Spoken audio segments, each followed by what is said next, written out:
szépen köszönöm. Na ide berakjuk egyszer, ide berakjuk egyszer aztán. Először ti így. Jó napot kívánok! Helyzetben vagyok ott, hogy nem én vezetek. Ezzel mindent elmondtam. Ács Béla vezet, én vagyok. Szervusz. Na menjünk. Na jó. Csak Besénynek szólni kéne, hogy a kocsi csomagtartója zárja be, mert lehet, hogy... Jó napot kívánok! Ács Béla vagyok. Csoma Sándor. Mi meg már ismerjük egymást egyszer, hogy elhozzám.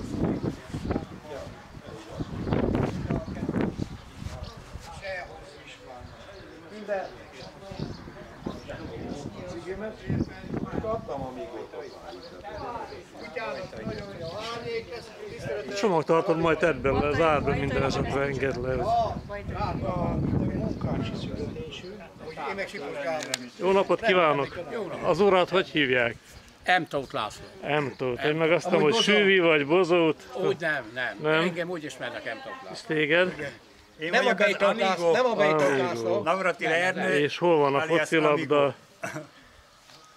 Nem edző? Már nem. 7 évig elég volt. Ezt a Az fiút úriember pedig ki lehet vajon? Ez nagyon új, ez fasz, hogy Ez az úriember ki lehet az? Ezért. Szevasz.